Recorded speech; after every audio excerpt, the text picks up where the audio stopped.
E aí, galera, voltamos agora, sim, com o nosso entrevistado, esse poeta, o Soter, mas antes vamos aqui. O primeiro passo é tomar conta do espaço. Antes, ocupe, depois se vire. Torquato Neto. O primeiro passo é esse. Nós já tomamos conta do espaço, já ocupamos, agora a gente vai se virar com esse cidadão aqui. Entendeu? Nascido em Catalão, né, Goiás, aqui pertinho, né, pô? 330 quilômetros. Só 330 quilômetros, rapidinho.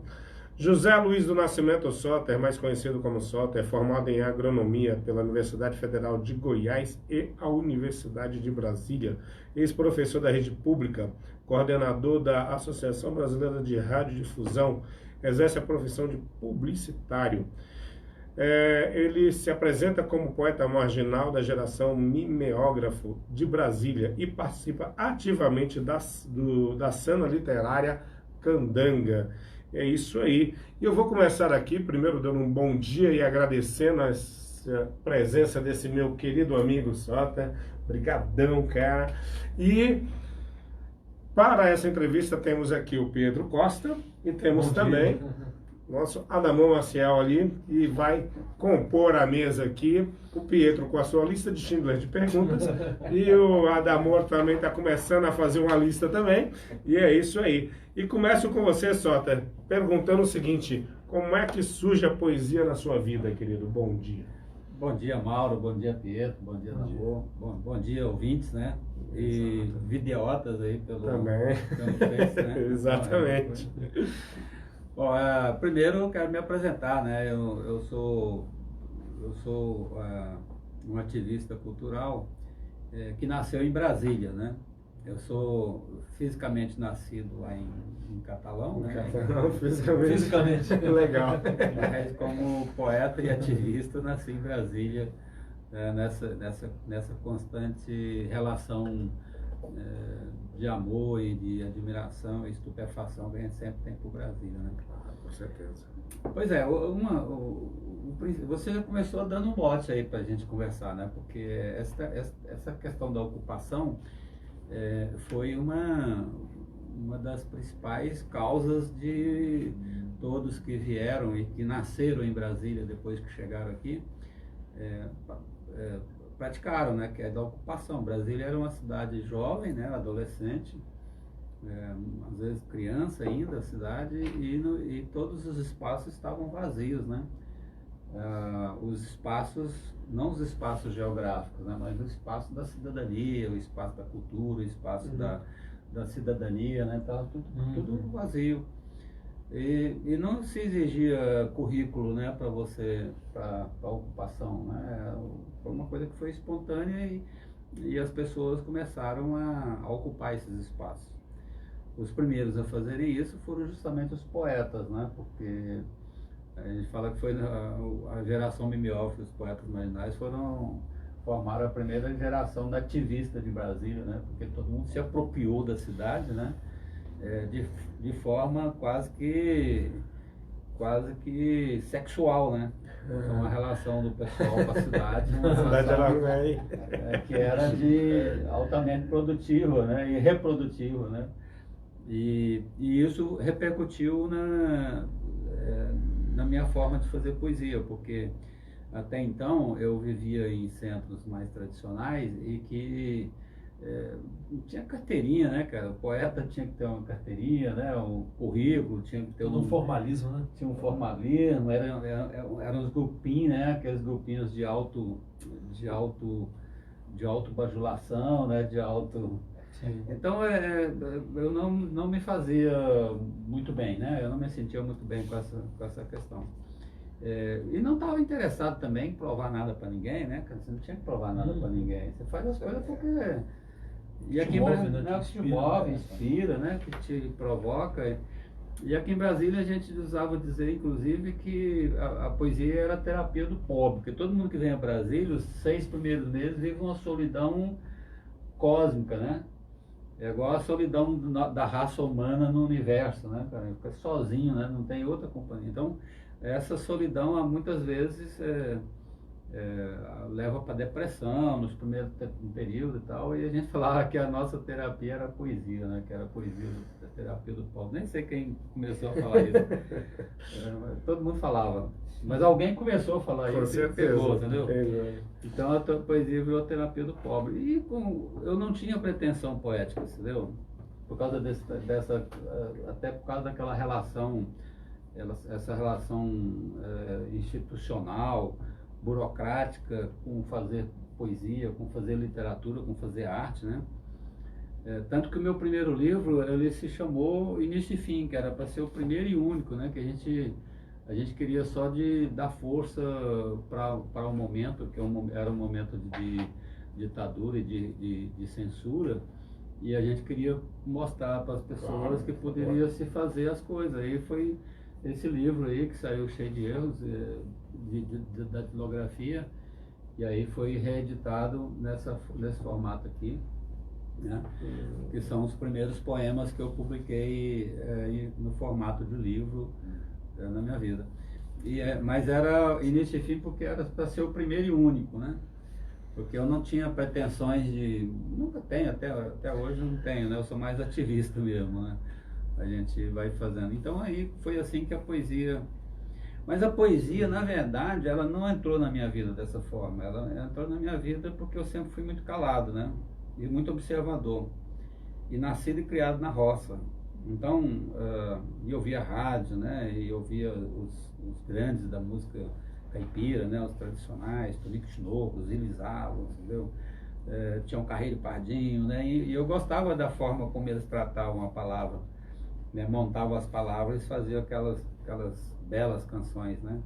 E eu tentava fazer semelhante. E naquela época, uma coisa que era muito em voga era o tal do trocadilho, né? As pessoas na zona rural sempre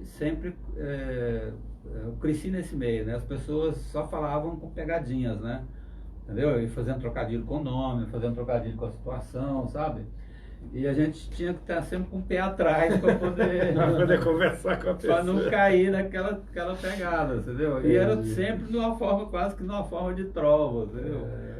E aí a poesia entrou na minha vida no formato de trovinhas de criança e pós-criança, adolescente. Nossa. Aí você comentou sobre a geração mimeógrafa. Como é que foi isso, essa geração? O que aconteceu, assim? Qual era o intuito? Assim, fala para quem, com certeza, né? Muita gente aí não conhece, né? E foi algo que aconteceu em Brasília que, na época, né, borbulhou a cidade. Como é que foi isso aí? Pois eu acho que surgiu... Eu acredito que tenha sido um movimento que surgiu sem premeditação, entendeu? Não houve premeditação para que surgisse esse movimento. Mas houve uma contextualização, né? Nós vivíamos num país em que só se lia autores mortos ou estrangeiros, né? O best-seller era Sidney Sheldon, né? Eram os livros de autoajuda, aqueles de autoajuda, né? Eu até sabia o nome de alguns desses autores. De autoajuda. De fazer. E uma dificuldade enorme, porque a censura não permitia que as editoras abrissem, né, para novos autores, quase, né? Porque com medo de sofrer com a censura e tal. Então elas agiam só com os best-sellers. E tinha o lance de que você só tinha, para participar de uma editora, para você entrar numa editora, você tinha que ter os pistolões, né? Hoje fala QI, né? Mas antigamente eram os pistolões mesmo, entendeu? Que te bancavam, né? Ou era um crítico literário, né? Que te descobria e tecia lousa e tal, e publicava nos jornais, né? E aí saía no editor. E os mortais, né? O resto dos mortais não tinha acesso. Então, juntando essa situação, né? De você não ter acesso ao livro, de você não ter espaço para o autor nacional, né? Quase espaço para o autor nacional. Você tem uma censura né? Repressora e violenta muitas vezes, entendeu? E a gente ter uma juventude com muita coisa para falar, eu acho que juntou tudo e cada um começou a fazer do jeito que tinha. Nós, recém-saídos da universidade, né? Nós todos éramos casa dos 20 anos, quer dizer, nós usamos, nos apropriamos da tecnologia do mimeógrafo para fazer os panfletos das escolas, né? Para movimento estudantil, né? Para divulgar festinha, por tudo a gente usava o mimeógrafo. E aí começou o Chacal no Rio de Janeiro, já no início da década de 70, já começou a usar esse mimeógrafo, por sugestão, inclusive, de um amigo dele, que era professor de um cursinho, sei lá, sabe, de um colégio de segundo grau. E aí já tinha essa experiência. E quando chegou aqui em Brasília, já chegou por meio do Nicolas Ber, né, que não conhecia o movimento do Rio, né, não sabia que existia um movimento no Rio, não sabia nada. Ele também é um jovem de 20 anos, que tinha vindo do Mato Grosso e que estudou no Setor-Leste, estava no Colégio Setor-Leste, e lá tinha os mimeógrafos, né? Então ele começou a produzir um negócio e imprimir lá no Colégio Setor-Leste, né? E o primeiro foi o iogurte com farinha, né? Que eu tenho aqui um facsímile dele, né? Que foi esse livrinho aqui, e que imediatamente o Paulo Tovar, né, que é um conterrâneo meu e é músico e poeta também, já morreu, já faleceu, mas ele de repente ele aparece lá em nossa casa lá com um livrinho do iogurte, um pacote de livrinhos do iogurte com farinha, dizendo que tinha conhecido o Nicolas, encontrado o Nicolas vendendo os livrinhos, achou o maior barato, me mostrou, falei, porra, que legal mesmo, vamos sair, já saímos vendendo, quer dizer, nós não saímos, nós gostamos tanto que nem discutimos, já saímos vendendo o livro do Nicolas, entendeu? Eu nem conhecia, nem tinha visto o Nicolas ainda, né? Acabou que a gente virou grandes amigos e tal, mas surgiu assim, espontaneamente. A gente chegava nos botecos para vender um livrinho, o cara pegava, olhava assim, via a nossa precariedade e a nossa coloquialidade, né? Que a gente falava a nossa linguagem de boteco mesmo. Aí o cara falava, esse eu também sei, esse também eu sei fazer, né? Legal, então faz, por que não? Pô, isso aí é pra isso mesmo, né? Pega e faz. Pega e faz, né? Pega e Aí faz. começou a aparecer, pipocar livrinho pra todo quanto é lado, entendeu? Que louco. E tal. Que bacana. E acabou que virou a marca registrada da construção da alma brasiliense, né? Porque Brasília foi feita pelos artistas, né? A alma de Brasília, na verdade, ela foi o acabamento do projeto, né? Do Niemeyer e dos Costa. Exatamente. Foi justamente a criação da alma. E começou com isso aí, a colocação da alma. Apesar de toda a censura, uma efervescência Foi notável, né? aí, Culturalmente falando, né? Culturalmente falando. Porque era uma forma de resistência, uma forma de enfrentar a censura, né? Sim, O Nicolas Ber foi preso. A arma da linguagem, né? É. A arma da linguagem. O Nicolas chegou a ser processado, né? Por causa desse livrinho aqui, ó.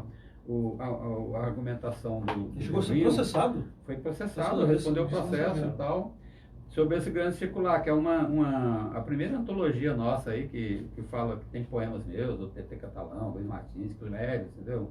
Aqui, inclusive, esse poema aqui que está aqui nessa antologia, Leia aí, por favor. meu, ele tem trechos constantes do processo do Nicolas Ber, né? Que fala assim, Brasília, tu tens minha bosta incrustada em teu solo, minha urina irrigando teus verdes, meus passos que venceram teus espaços, minhas mãos na plantinha que plantei no jardim do Bloco S, meu olhar perdido em teus horizontes, como minha voz está em teu passado, e meu coração em uma lixeira da 312 Norte.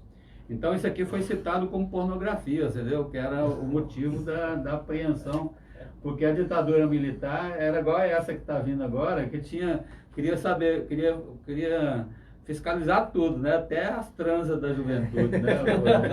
Aí é complicado. A pornografia não pode. Não pode, não A pode. rotulava de antemão, assim. Exatamente.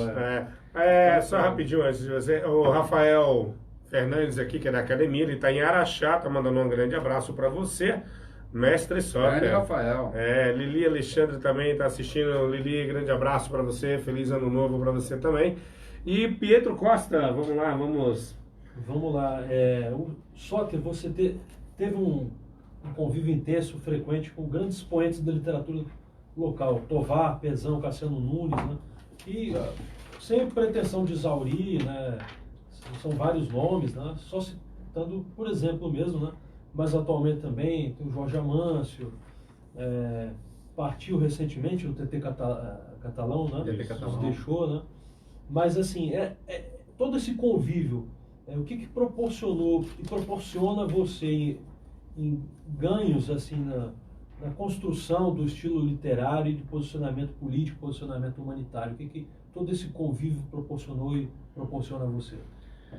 Pietro, olha, uma coisa que é interessante, eu acho que e que não é próprio só da geração Minhoca, poesia marginal, né? Mas locais, né, geralmente, foi justamente a cumplicidade e a convivência, né? Então, como éramos todos jovens e éramos de diversas áreas de atuação, né, e de várias localidades, né, que tinham uma carga, usando aí da aprendizagem significativa, né, tinha uma carga de cultura, uma carga de informação, de família, religião, de regionalidade e tal. Então, a convivência de todas essas pessoas, né, e essa cumplicidade próxima da gente muitas vezes praticar, inclusive, muitas vezes acontecia de surgir intertextualidade, sem nem saber que havia intertextualidade, né, por causa da convivência, da identificação e tal, acabou que gerou uma situação em que todos influenciaram todos, né? O TT Catalão era roqueiro, sabe? Ele veio pra cá para uma banda de rock, quer dizer, e virou aquele poeta, né, usando o nosso mesmo mote, que era o amor e o humor, né? Oswaldiano, né? Usando. Então isso perpassou sem definir formas, né? Sem definir formas, acabou provocando em todos os poetas daquele período essa gaiatice na poesia, né? A gaiatice, a reverência, irreverência, ao você tratar da palavra no mais resplandecente assim, do conceito da palavra, entendeu? Aquilo que resplandecia mais, né? De maior entendimento comum, né? Então, libertário, sem pudores, né? Sem pudores, libertário. Excessivos. Né? Isso você pegar todos, mesmo com toda a diversidade que tem, temática, até de forma também, entendeu? A poesia de Brasília, se você fizer um apanhado geral da poesia de Brasília, você vai ver que tem um elo que unifica essas poesias, entendeu? Que é justamente esse fio condutor, que foi construído justamente com essa convivência muito íntima, né, das pessoas, entendeu? Cada um, e de uma forma que não era pedestálica, né? O TT Catalão era de todo o correio brasiliense, sabe? Ele é que, né, o Chacal era jornalista e parceiro de músicas e teatro, né, e tal. O Paulo Tovar era compositor, né? Era músico, musicista e tal, o Renato Matos, então todo mundo, o Vicente Sá também é jornalista. Agora tinha uma preponderância de jornalistas na época, né? Porque é o que mais era natural, né? Porque era de todos, eram os que todo dia tinha que exercer a escrita, né? E que tinham, mas eu avalio como sendo assim, entendeu? Eu estou falando aqui de improviso também, porque eu nunca parei para pensar isso. mas a pergunta é isso aí. Adamor, alguma pergunta aí para o nosso querido Soter? Soter, você já falou aqui, falou do início, que você é catalão pelo sangue, né, pelo nascimento, mas é brasiliense pelo coração.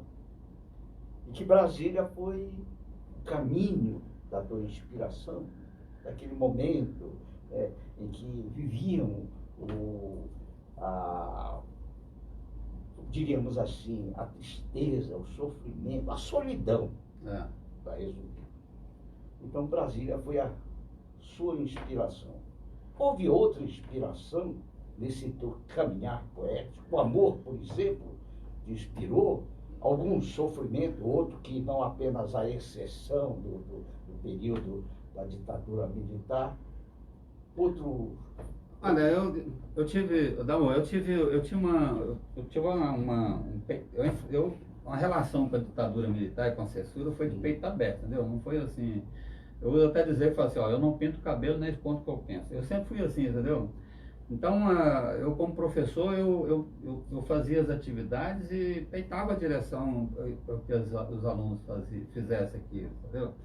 Eu dava aulas libertárias para os alunos e peitava o conselho de classe porque tratava os alunos como problemas, entendeu? Alunos problemas no conselho de classe eram aqueles onde a gente ensinava a ser libertários, né? Então eu sempre enfrentei de peito aberto. A mesma coisa foi a minha relação com Brasília. A solidão era só por causa de todo o cenário que era diferente. Pessoas, eu vim sozinho da minha família, né, para cá, era só eu, quer dizer, tinha Paulo Tovar como amigo, era a minha única referência aqui em Brasília, né, ele, a mãe dele e tal, mas principalmente Paulo Tovar. Então acaba que você se fica sozinho. Mas eu vim porque a vontade de Brasília, através da sua liberdade proporcionada, né, o que mais me chamou a atenção, né, inclusive nessa questão de liberdade, foi você pegar uma linha reta e atravessar a cidade sem precisar dar a volta em nenhum quintal, entendeu? Para mim isso foi fascinante, cara. Aquilo foi fantástico, sabe? Quando eles botaram as grades aqui no Cruzeiro, eu reclamei pra caramba. Falei, pô, mas como é que o pessoal abre? Como é que o pessoal abre mão de uma conquista dessa, cara? Entendeu? Que é de você pegar e poder ter uma linha reta, você pegar e passar pela propriedade, e essa propriedade ser propriedade coletiva, sabe? Todos terem acesso, todos passarem, né? Então, e você se esconder da chuva, porque às vezes está chovendo, você corria para baixo do bloco, cara. Tudo não tem mais olha que coisa mais libertária, entendeu? Agora imagina você, recém-formado, né? Com todos os óculos de cavalo que a educação, né, te colocava, entendeu? Aí você chega convivendo. Outra coisa, você chegava em qualquer lugar de Brasília, você chega, é como se você estivesse em uma bacia, né? Você está aqui na bacia e os horizontes estão todos iguais em volta. Você pode ficar em pé num só pé, né? Levantar, ficar só com um pé assim e dar um girado assim, ó. Você não faz nem assim para ver o horizonte, cara. Você vai vendo assim, uma grande angular, né? Olha que loucura, cara. Isso te levando para onde? Levando para o infinito, né, cara? Mas não. Olha, isso tudo são coisas que acho que só Brasília tem isso, né? E são coisas que são muito significativas no sentido de você compreender a vida, compreender o mundo através da sua própria mente, né? Se você vive num lugar onde tem obstáculo para tudo quanto é lado, o que você vai fazendo? Você vai educando a sua mente para viver com limites, com obstáculos, com aquelas coisas, né? E quando você tem essa posição, onde você pode ir em linha reta para qualquer lugar... Tem um escritor que utiliza até esse raciocínio, só que me fugiu, que fala que a melhor forma de você ser universal é você falar da sua própria aldeia. Da aldeia, isso, Mayakovsky, né? Exato. Mayakovsky, nosso querido Mayakovsky, revolucionário, né? Então ali, se você tem esse cenário para você viver. Outra coisa, aqui é uma sociedade completamente nova. Até hoje, até um pouco, já tem um pouco já. Mas na minha época, por exemplo, ninguém olhava para você porque você está usando uma camisa de bolinha, sabe? Ninguém olhava para você porque você estava andando de sandália de alpercata, sabe? Ninguém chegava e perguntava quem era seu pai, quem era sua mãe, o que você fazia, entendeu? Ninguém fazia isso. Não existia aquele argumento de autoridade, sabe com quem está falando? Do que alguém está falando? Olha, um exemplo para você.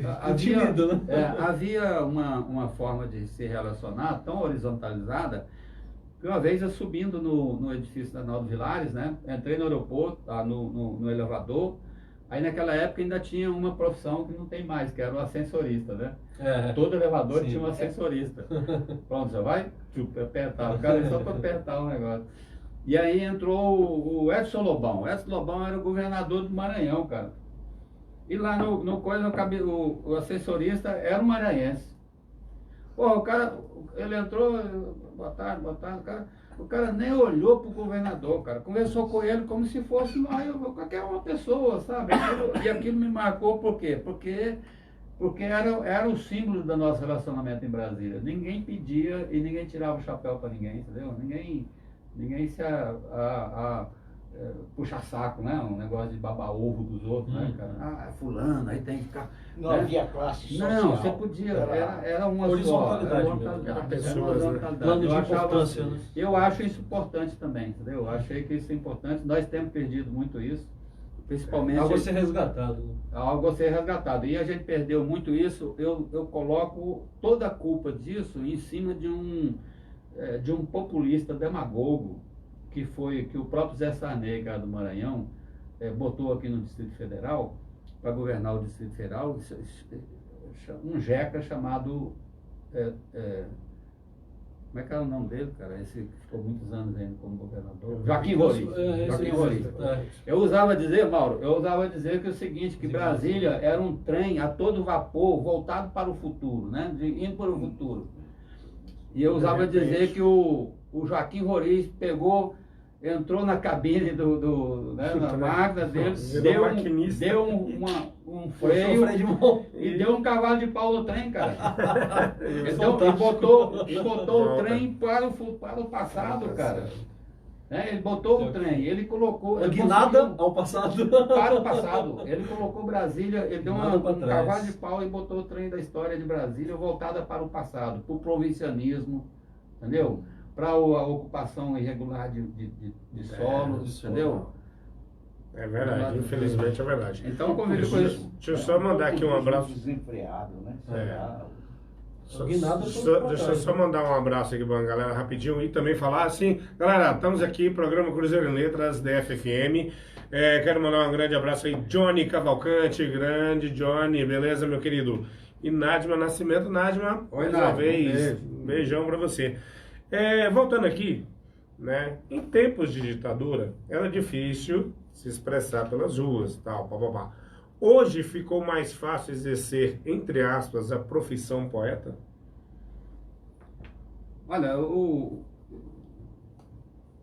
acho que a censura e a repressão, né, exercida naquele período, ela proporcionou o libertarismo, né?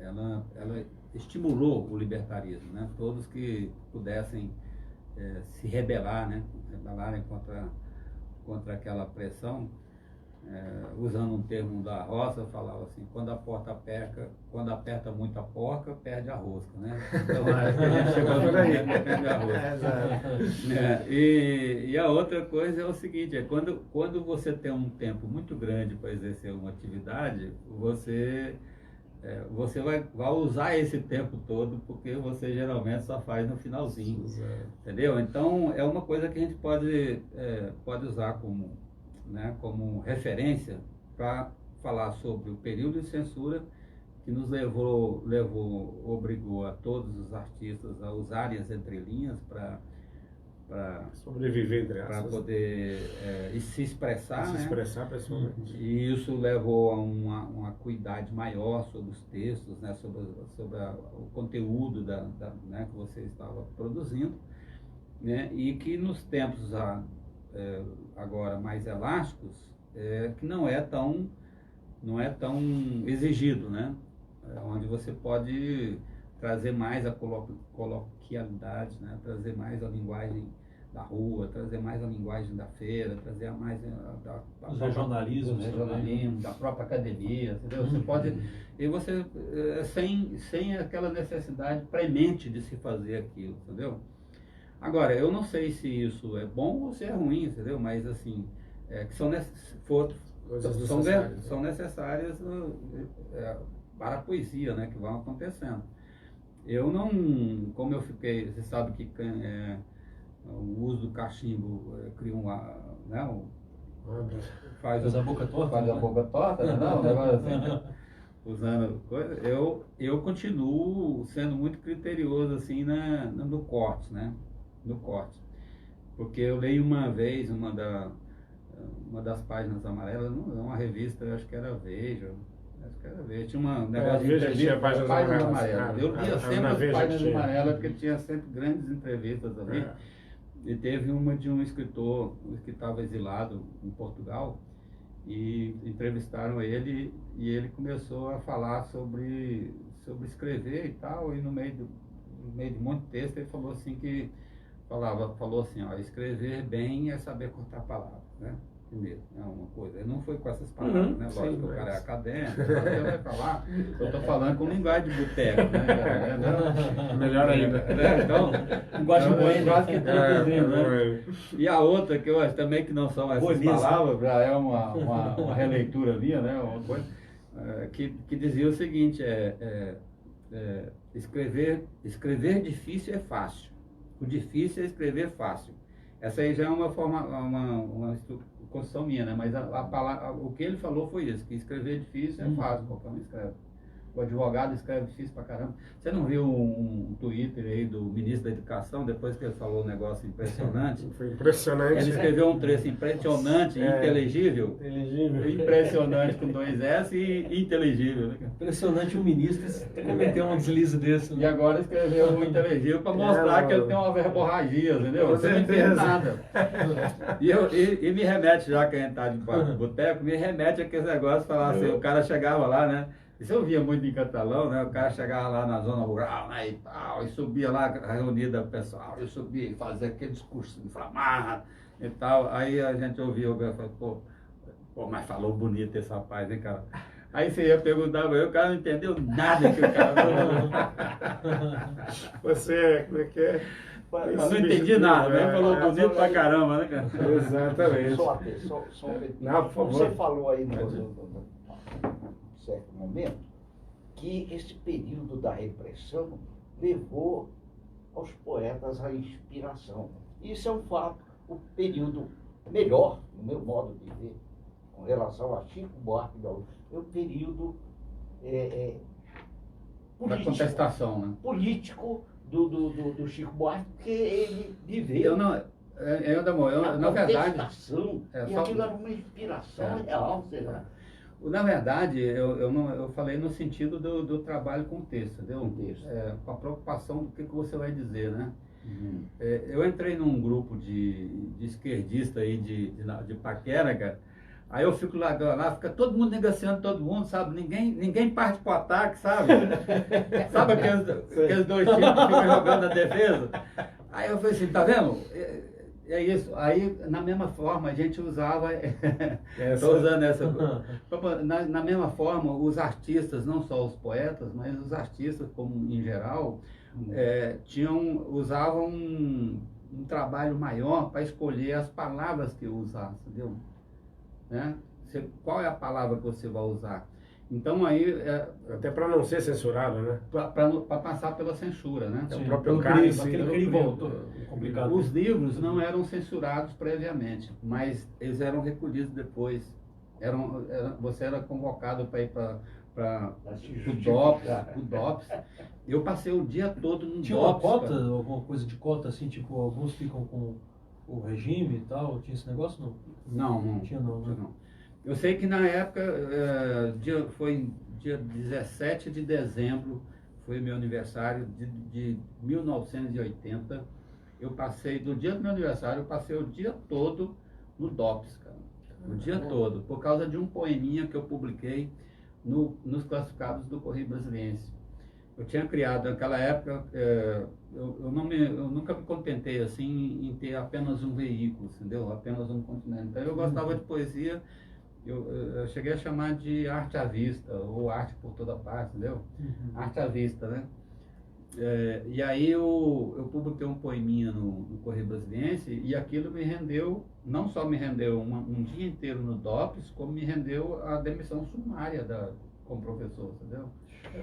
Fui caçado, passei 18 anos fora da Fundação Educacional e da Secretaria de Educação. Né? causa de um poema que falava da imaginação, da perda da imaginação, entendeu? Caraca, mano. Que o poema falava assim, perdeu-se, é mais ou menos assim, né? Perdeu-se uma azeitona voadora, a imaginação, né? A criatividade, no trajeto Congresso Nacional Rodoviária.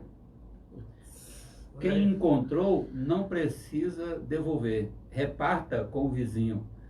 Entendeu? Aí eu botei no classificado, que é onde a pessoa, né? Eu falei, vamos botar onde ninguém está esperando a poesia, a gente coloca a poesia lá, né? Você causa um impacto. Que a gente que eu chamava também de rupturarte, né? Causar uma rupturazinha. Uma rupturazinha. Aí você tá lá caçando quarto para alugar. Porra, quem tá caçando quarto para alugar, cara, aí acha um poema, cara, no mínimo dá uma risadinha, não, cara? No mínimo dá. Fala, vai. Quer ruptura melhor? Verdade. Então a gente tinha esse negócio. Então é isso que é... Quebrar o formalismo, a sisudez, né? Sisudez. É o espírito da coisa, né? E você falar, por exemplo, tem um poema que fala...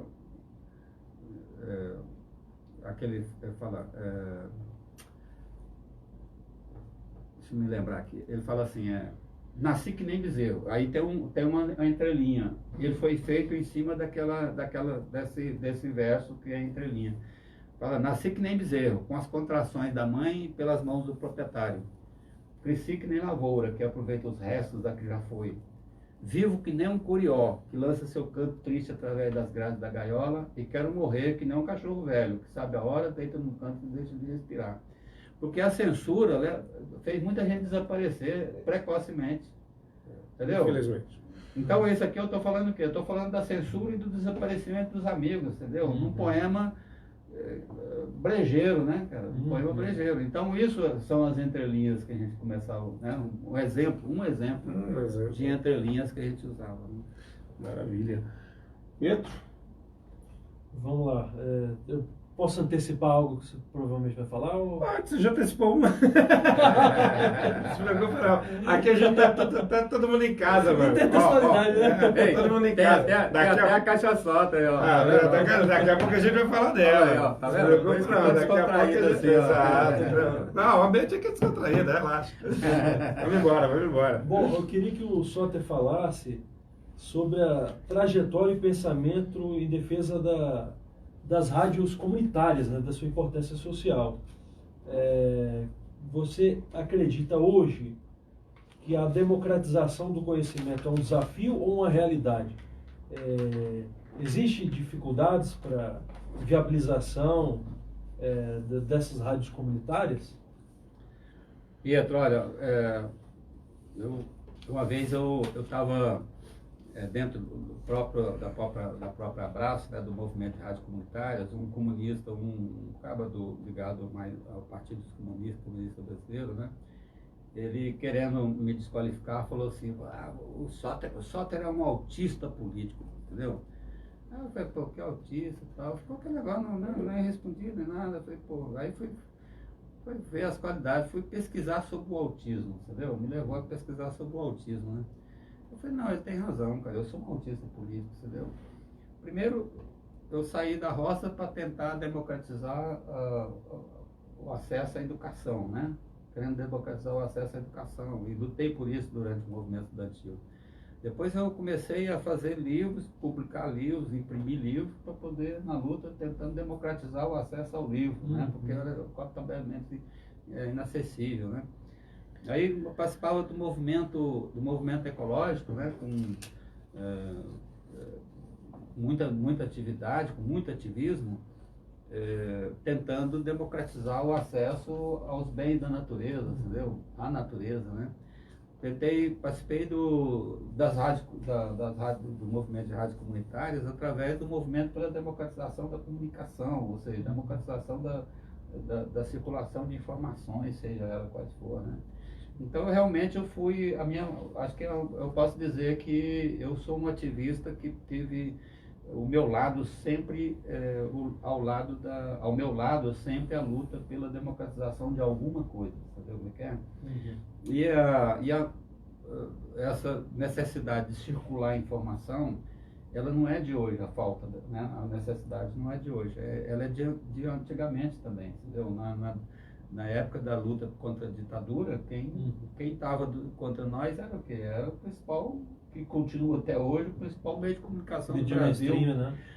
E o pior, de uma forma que vinha acabando com os meios de comunicação locais, entendeu? Com criação de centrais de produção, entendeu? Grande mídia, né? A grande mídia era, você tem a Rádio Cultura lá de Catalão, onde eu convivi muito tempo, né, como adolescente, ia lá e participava de coisas, cheguei a fazer teste para locutor lá e tal. Era local, completamente local, e era única, não tinha nem FM. Porra, ela não passou a fazer parte de uma rede católica de rádio, cara, e ficou com uma programação jornalística pequenininha. Deturpou completamente. Por quê? Porque você tem que obedecer à central de produção. A Globo, ela tem a central de produção no Rio de Janeiro e acabou, sabe? O resto tinha para o Rio de Janeiro para sair na Globo. E assim todos os meios estavam indo para esse caminho.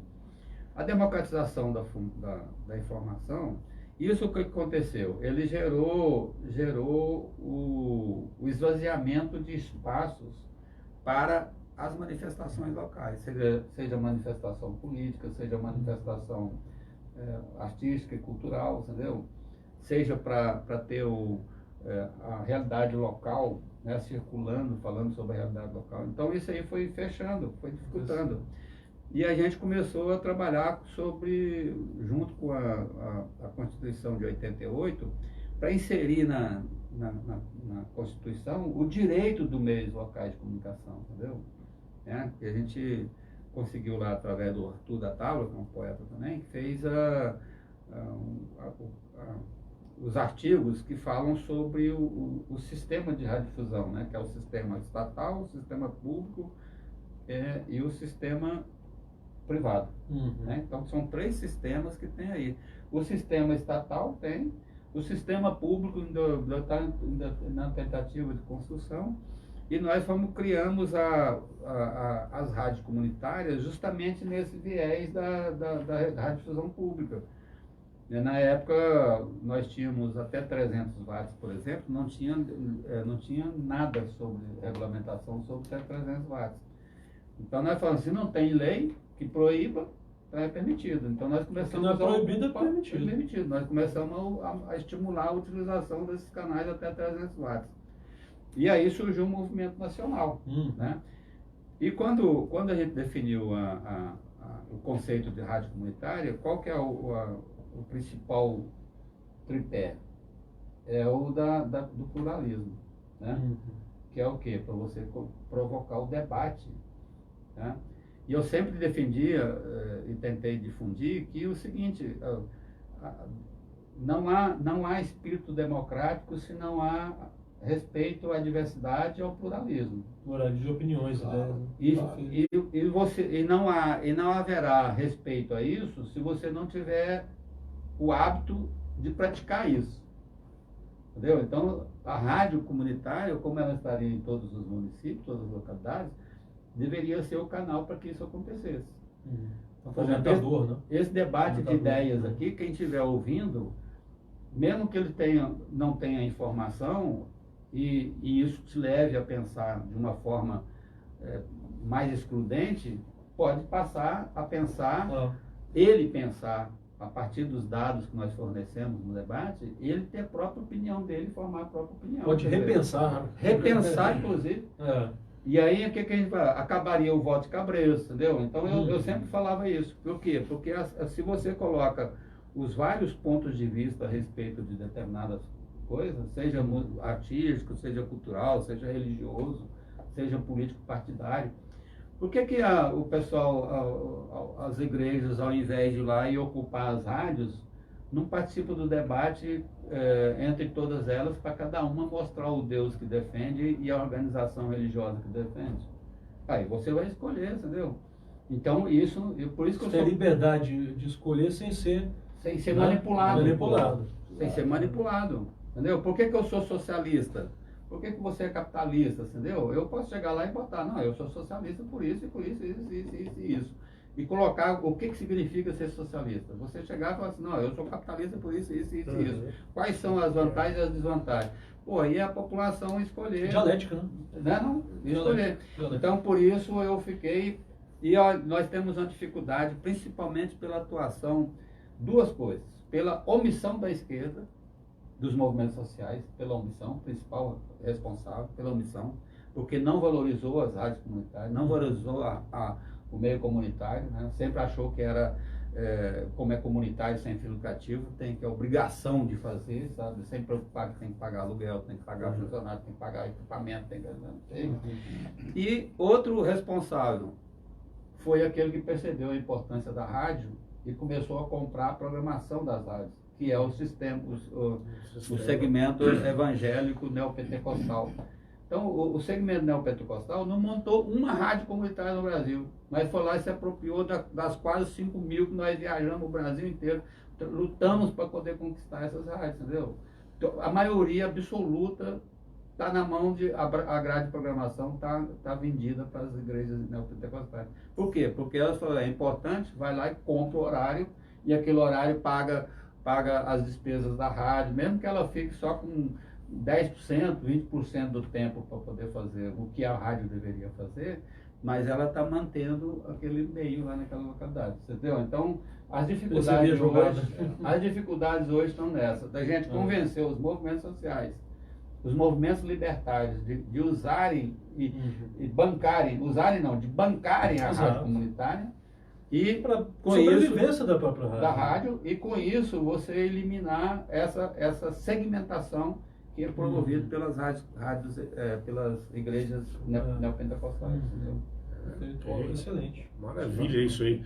Galera, a DFFM, Programa Cruzeiro em Letras, estamos aqui com o Soter e eu vou perguntar uma coisa para ele. Você criou uma editora, a Semin, né, que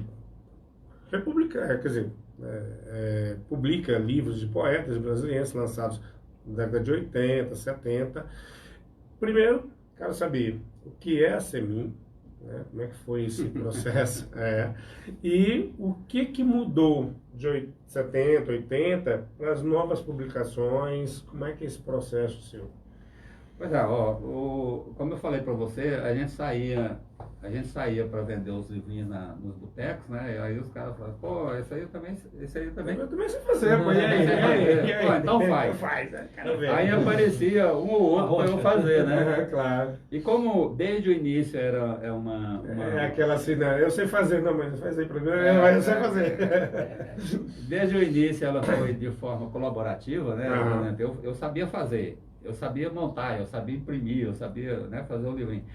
Aí vinham com o livro e eu falava assim para eles, e sempre colaborativo e sem fins lucrativos, né? Naquela época o pessoal trazia o material, eu pegava, rodava, a gente trabalhava junto, montava, os custos, né, ele próprio assumia e tal, e saía de lá com o livro e ia embora. Quer dizer, eu não ganhava nada, eu não tinha retorno financeiro com isso, né? Era colaborativo. Então eu pegava e falava assim, o primeiro eu faço, os outros façam sem mim, entendeu? Sem mim. Aí faço sem mim.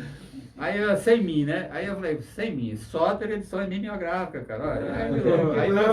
Aí nasceu Olha, o Soter Edições Mimeográficas, né? Que era, eu acho que aqui tem até a logo dela aqui, quer ver? Eu acho que deve ter, não. Dessa aqui, não. Deixa eu ver se tem. Não tem. Não tem. Essas aqui ainda não tinha logomarca, não. Mas eu cheguei a fazer uma logomarca. E é essa daqui? Não. Essa aqui era do retorno. Tá. Da época era uma. Foi sempre crítico, entendeu? O selo da Semin, ela era. Você lembra da editora? A maior editora do Brasil naquela época chamava-se Editora Abril. Sim. Né? Correto. E era uma árvore, né? Um carvalho, sei lá, era uma árvore que era coisa. Aí eu peguei e fiz uma logomarca usando a barriguda nossa, né? Sem folhas, sabe? Que era uma árvore de cerrado barriguda, né? Que era, da outra vez eu fiz uma coleção, no Senado Federal eles criaram uma coleção Machado de Assis. Aí eu falei, pô, nós somos marginais, então eu fui lá pro Boca do Inferno, né? Eu criei uma coleção Gregório de Matos Guerra, né? Mas aí surgiu dessa dificuldade que as pessoas tinham de arrumar mimeógrafo para poder imprimir. Eu mesmo tinha dificuldade, eu ficava meio constrangido de usar o mimeógrafo lá da escola e tal, né? Onde eu trabalhava. E aí, mas mesmo assim, de vez em quando eu arrumava o material, chegava lá, o pessoal autorizava, eu fazia.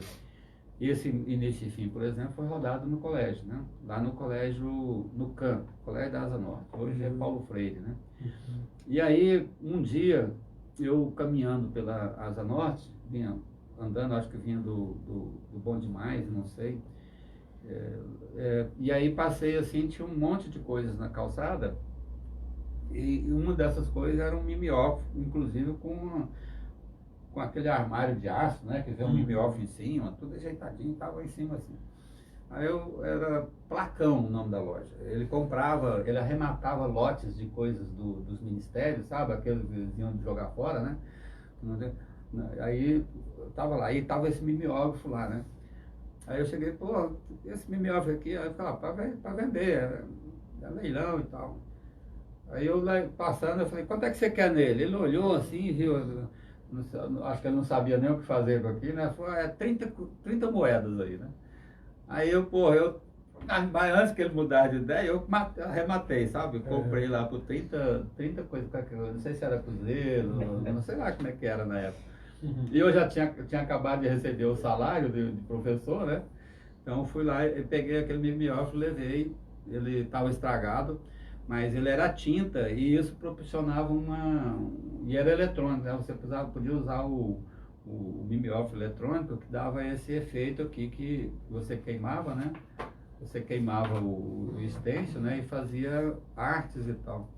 E assim, esse mimeógrafo passou a fazer livro para todo mundo. Passou. Muito e legal. Foi através disso aí. É apropriação tecnológica, né? Você apropriou a tecnologia e tem a tecnologia, estamos à disposição. Hoje, mas o retorno, falando sobre o retorno, hoje, por exemplo, a única coisa que eu mantive daquela época foi a questão de usar a mesma marca que era da impressora. Hoje é a mesma fábrica que fazia o mimeógrafo daquela época. E o mimeógrafo que eu tinha, que é a Gestet, né? Mas é uma impressora que é a laser, né? Que a laser com toner, né? É colorida e você trabalha diretamente com o computador, né? Você faz a arte igual a impressora de offset mesmo, né? Te dá qualidades fantásticas, né? Como essa impressora da caixinha do Nicolas, a minha própria caixinha, né? A caixinha do Quimério, né? Você vê que beleza, do Paulo Toval, olha aí que beleza, né? Você vê os livros, a qualidade, né, dos livros, olha a capa do livro do Marcos Fabrício, né? Esse aqui da minha filha Cecília, esse aqui do Pezão, olha aí que beleza, né? Então, esse aqui infantil, olha, esse que eu fiz infantil, aí, tudo isso aqui é feito no mesmo mimeógrafo, entendeu? O procedimento que mudaram por causa da tecnologia, porque hoje você tem uns programas que você faz a diagramação, monta no computador e manda direto para a impressora e ela, né, te faz um serviço, vamos dizer, melhor acabado do que com mimeógrafo, né? A impressão de fotos, por exemplo, de arte, nessa impressora, ela fica melhor do que impressão em offset. Né? O livro do Vicente Sá, eu fiz, uma parte eu fiz lá na nossa impressora e outra parte eu fiz na gráfica. Né? Esse aqui, por exemplo, ó, na impressora ela fica brilhando, entendeu? Ela não é fosca assim. Entendi. Então ela dá um brilho, né? Então ela dá uma qualidade melhor na imagem, né? E na impressora ela sai meio opaco, né? Fosco. Maravilha. Sebastião de Oliveira, obrigado aí, parabéns mais uma vez aí, ele tá parabenizando aqui o programa. Muito obrigado aí. E, bom, você também, agora a gente vai um pouquinho, né, galera? Olha só, que maravilha, ó, tá vendo? você produz essa cachaça, Cachaçoter. Como é que é essa história aí? Como é que surgiu essa ideia poética, a ideia poética de produzir cachaça? Como é que é isso aí, cara? Como é que você trabalhou com isso? Olha, toda a vida eu preocupei com o veículo, né? Com o continente. Eu já fiz livro, por exemplo, edições, né? Com um livro, com poemas, por exemplo, em rolos de filme, de Kodak, né? Não tem aquele negócio? Aí eu fazia tipo um filme um filme de fotografia, né? E rebobinava no rolinho e a gente vendia por aí aqueles rolinhos de poesia, né? Foto poético, eu chamava de rolinho de foto poético. Eu já usei, por exemplo, o SOS poético, que a gente pegava garrafas de vinho, botava um canudo de poesia, lacrava com rolha e silicone, coisa de vela, né? E jogava no lago, né? Para as pessoas acharem, entendeu? Cara, que legal. Então, que legal eu sempre quis botar a poesia para toda a banda, que eu chamava aquele negócio de arte à vista, né? Você tinha que ver, tá à vista, né? Onde você olhasse tinha que ter uma arte, né? E dessa vez eu não... usando as visitas do pessoal das rádios comunitárias, que sempre vinham para atividades em Brasília e tal, e uma parte ficava em casa, outra parte ficava nos hotéis e tal. Mas, e com as minhas viagens pelo Brasil todo, eu comecei a selecionar cachaças boas do Brasil, né? Eu sempre fui apreciador de cachaça. Dois. Eu não era pinguço, eu era apreciador de cachaça. E o pessoal sabia disso, então onde eu chegava eu ganhava cachaça de presente, entendeu? E eu tinha em casa as melhores, né? As melhores. A cachaça eu tinha, e tenho ainda algumas lá ainda, né? E aí o pessoal, quando vinha para Brasília, aí falava assim, agora nós vamos lá pro Soter tomar uma cachaçoter, né? Eles fazendo piada comigo, né? Porque eu tomava minha cachaça, né? E acabou que ficou o cachaçoter. A única coisa que eu fiz foi dar liberdade poética de valorizar a cachaça e não o meu nome, né? E colocar na cachaçoter e não o S, mas o C cedilha, né? Da cachaça, né? Então é cachaçoter com C cedilha. Não é o Soter do Soda. Ali quem manda ali é a cachaça, não sou eu, né? Aí eu resolvi fazer a cachaça. E aí, como eu tenho contatos assim com parentes meus que fazem cachaça sempre na receita tradicional, com fermentação de milho, né? O fermento usado é milho feito na hora ali, né? Aquela coisa que vai bem roceira, né? Aí, e que dá uma cachaça que você pode tomar em qualquer hora, né? Que não dá ressaca e tal. Eu resolvi pesquisar para fazer um blend. Eu falei, pô, cachaça com burana tem para toda banda, né? Cachaça com carvalho, jequitibá tem para toda banda, você vai, acha. Eu resolvi fazer um blend, misturar duas madeiras, entendeu? E comecei a pesquisar isso, e fui fazendo e usando os amigos como cobaia, né? Eu acho que cobaia é ótimo. Vocês já foram... Eu já fui cobaia, ótima cobaia, nossa, maravilhosa. Aí, durante 4 anos, eu fui testando o tempo de amadurecimento da cachaça, né? A quantidade de cada madeira, para poder criar o quê? Criar um produto que não desvalorizasse a minha poesia, né? Entendeu? Que valorizasse a poesia. E aí eu criei um conceito de retrogosto, onde você não identifica quais as madeiras que você está usando, mas que te deixa um sabor sutil na língua, né? Aquela entrelinha da poesia fica na sua língua ali para você, né? Apreciar por mais tempo depois de consumir, né? E cada garrafa vem com um rótulo do verso, né? No verso um rótulo com um poema, né? Então esse é o conceito da cachaça, né? Um blend de duas madeiras, valorizando o retrogosto, e cada garrafa vem um poema no verso e tem uma antologia de 9 poemas em várias garrafas, né? Então é variado. Então você pode ter a mesma garrafa com 9 poemas, né? E montar a sua estante, né? Fazer uma sua estante com 9, a mesma cachaça, com poemas diversos, entendeu? E montar uma antologia lá em cima. Então essa foi a razão de eu fazer a cachaça.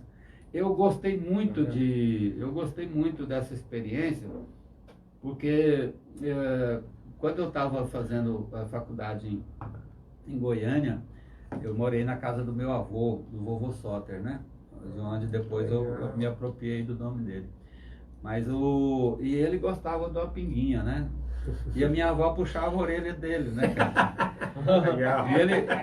E ele não reclamava, cara. Ele ficava lá, ele saía pelo coisa e eu ia atrás dele. Ele ia lá no boteco em frente, tomava a cachaça, voltava. Então ele passava o dia inteiro tomando a cachaça. Aí eu cheguei um dia, eu fazendo lá, estudando na escola de agronomia, uma vez eu cheguei e fiquei acariciando os cabelos grisalhos dele. Grisalhos não, prateados, né? Eu falei, vô, pode deixar, eu vou me formar e nós vamos montar uma cachaça, uma fábrica de cachaça para nós e o senhor vai ser o nosso degustador. E aí eu fiquei muito feliz de fazer isso, sabe? Porque infelizmente foi demorado, né? E ele não estava aí para provar. Eu tenho certeza que ele ia adorar. Eu fico imaginando ele tomando pegar uma garrafinha dessa aqui e provar essa cachaça, cara. Em homenagem ao meu vovô Soter. Olha que legal. E como é que eu faço, não só eu, mas quem está ouvindo aí, de repente, para adquirir a cachaça Soter? Eu quero adquirir, como é que eu faço? Você pode comprar porque ela é a única cachaça que foi lançada por uma editora, né? Uhum. Então ela está no catálogo da Semin. É a Semin. Então nós temos o site, né? A seminedições.com.br. Isso. E seminedições.com.br, lá tem o catálogo e as pessoas podem fazer a compra. É um site seguro, pode ficar tranquilo, né? E não só isso, como todos os site livros... sóbrio também, tá? Sóbrio. Não, mas a cachaça de degustação, ela não tira a sobriedade. Ela faz muito pelo contrário, ela aguça os outros sentidos. Exatamente. Não só isso, como também todos esses livros publicados pela Semin, né? Que é um catálogo diversificado, assim. Né? Eu acredito que quem adquirir essas obras não vai se arrepender, não. Quem comprar. Eu também. Tanto da história, quanto da atualidade. Por exemplo, tem aqui um livro de crônicas de viagem, né, de um amigo que viajou para o México várias vezes e foi relatando o contato dele com a cultura nova, né? Tem aqui as principais músicas do Plinério, né? Estão nessa caixinha, nos livros que estão nessa caixinha, entendeu? Os primeiros livros da geração Memioff, né? Do Nicholas Beck está aqui, né? Inclusive o Iogurte com Farinha. Os meus 3 primeiros livros, inclusive o meu primeiro. E aqui o Paulo Tovar também, os 3 livrinhos dele, né? E com essa coletânea aqui, você teria a gênese da geração Memioff em Brasília, né? Que é a do Nicholas Beck foi o primeiro, do Paulo Tovar o segundo e o meu foi o terceiro. Então essa aqui é quase que o berço da geração Memioff em Brasília, entendeu? E tem novidades, né? Como essa da minha filha que resolveu ser doida que nem o pai, né? E abraçar a poesia como forma de expressão. Né? Tem o do Vanderlei Costa, que é um livro excelente, que são poemas performáticos, né? E no formato do livro, ele tem atrás as performances, né? Tem o livro de crônicas do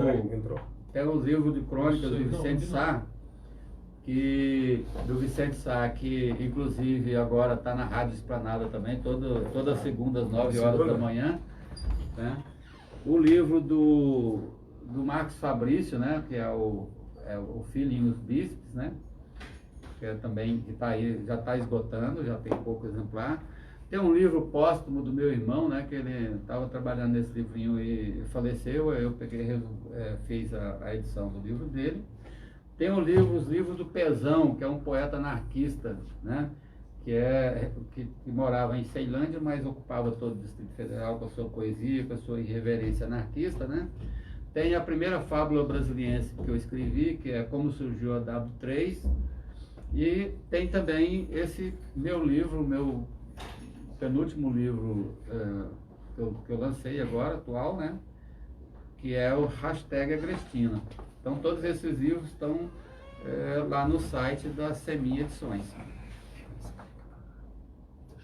Não, traz pra cá. Caramba, tem muita coisa, cara. Eu tava ouvindo, Definitivamente. eu estava cochichando aqui, eu estava ouvindo Não, aqueles não. cochichando, entendeu? Mas vou até tomar uma aguinha aqui. Toma água aí, toma água aí. Porque programa ao vivo é isso, galera. Não se preocupe, entendeu? Você vira Programa nos ao 30. vivo, você vira nos 30, entendeu? E assim, bom, daqui a pouco nós infelizmente estamos acabando o nosso programa. Quero saber aí se o Pietro ainda tem alguma pergunta e se o Adamor também, antes da gente finalizar. E antes de finalizar com a pergunta do programa, Pietro, Adamor? algum de vocês tem? Bom, Soter, foi uma felicidade e um orgulho tê-lo conosco. E certamente eu não me restaria senão transmitir os nossos agradecimentos e, como lembrança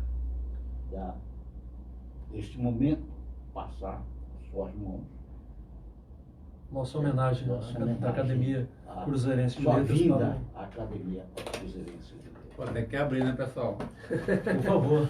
Tem que abrir? Olha aí, é muito chique, cara.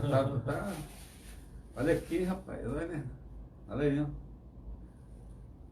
Muito bom, cara. Agradecido. Muito obrigado, muito obrigado. Agora eu tenho mais uma caneca que todo dia eu vou tomar café. Porque eu tomo café em caneca, viu, pessoal? Não é em xícara, não. Eu tomo uma caneca cheinha de café todo dia de manhã, que é a minha rotina cotidiana. Maravilha. Obrigado, muito obrigado. Bom, eu que agradeço aí o convite que vocês fizeram, né? Esse espaço prestigiado aqui de vocês, e estamos sempre à disposição para poder estar tecendo essas cumplicidades que a gente já, né, que é tão comum na poesia e nas artes aqui de Brasília, né? Mas antes, Pedro, tem alguma pergunta? Eu vou fazer Só agradecer. Né? Só agradecer, então. Agradeça antes de eu fazer a pergunta para o Soter. Então, agradecer também ao Soter pela vinda, né? Que realmente pudemos aqui sorver, né? Realmente, a partir da trajetória muito, muito rica, muito interessante, muito dinâmica, né? E com certeza brindar, né, todo esse conhecimento, essa cumplicidade. Em nome da academia também quero agradecer, né? E um salve aí, né, a poesia, ao Soter, a todos que amam a Cachaça Soter. Cachaçota, a literatura, né? Parabéns. Bom, então, antes de terminar o nosso programa, a gente sempre faz uma pergunta, que eu acho que se você também assiste o nosso programa, você já deve ter ouvido de alguns, e a gente quer saber de você também. Quem é o Soter? Pois é, cara, eu sou um cabra que cada dia eu me indigno com alguma coisa, entendeu? A minha alegria, a minha forma gaiatice, ela não quer dizer que eu seja uma pessoa, né, que não esteja ligado no cotidiano, na realidade que me cerca, né? E muito pelo contrário. Eu acho que a indignação é que faz com que a gente tente melhorar as coisas que estão à nossa volta e dar a nossa contribuição. Então eu sou coletivista ao máximo, né? Eu não consigo me realizar, viver realizado sem querer que essa realização venha através da realização de sonhos conjuntos, entendeu? De sonhos que nos cercam, né? Essa é a minha forma de ver a vida, a minha forma de me estar aqui no planeta Terra, né? A minha forma de contribuir para que, cara, não há nada mais claro do que a importância da gente é apenas de ser um elo entre o que veio e o que, né?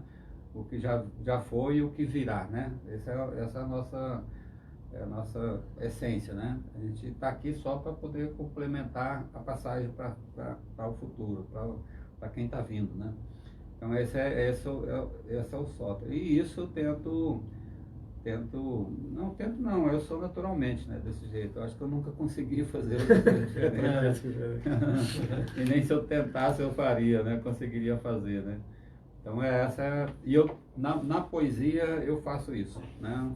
Se vocês lerem meus textos, vocês vão ver que está sempre voltado para essa construção, né? da nossa, não só da nossa pequenez, mas também da nossa importância, né? Nossa pequenez diante do universo, mas a nossa importância no micro, né? No que está aquém, né? E está antes da gente, né? E o que está sobre a gente, né? Então essa é uma mensagem que eu sempre estou trazendo aí na minha parca literatura. Maravilha, show de bola. Bom, galera, é isso aí, programa Cruzeiro em Letras, chegando ao seu final, infelizmente, né? Soter com certeza deve voltar, porque tem muita coisa pra gente perguntar. A gente não falou dos livros dele, não falou de um bocado de coisa por causa do tempo, mas uma conversa muito boa, como ele mesmo falou, papo de boteco, e com certeza foi um papo de boteco muito legal. Quero agradecer também ao André Coelho, que trouxe aqui a lembrança. Eu achei que ele ia ficar aqui para fazer algumas perguntas para o Soter, mas com certeza ele deve ter tido algum outro compromisso. Mas agradecemos ao André aqui, que sempre está aí apoiando a gente também, é da academia. E é isso aí, galera. Sábado que vem estaremos aqui de volta, DFFM, programa Cruzeiro em Letras. Não chorem mais do que eu, mas muito obrigado por tudo. É isso aí. Obrigadão, obrigado, Soter. Obrigado, Pietro, Adamor. E a todos vocês aí que estiveram com a gente nessa manhã de sábado. Obrigadão, gente. É isso aí. Vamos lá? Aí parou. Vai parar ali, a gente vai bater uma foto. Agora tem todo um protocolo. Não tem que parar para esperar. Não, o Pedro vai dar um stop ali, a gente vai bater uma foto aqui. Não foge não, que ele vai voltar aqui para bater agora. Boa, legal. Gravou certinho, né, Mauro? Você acompanhou pelo seu, né? Excelente. Pode dar pausa aí.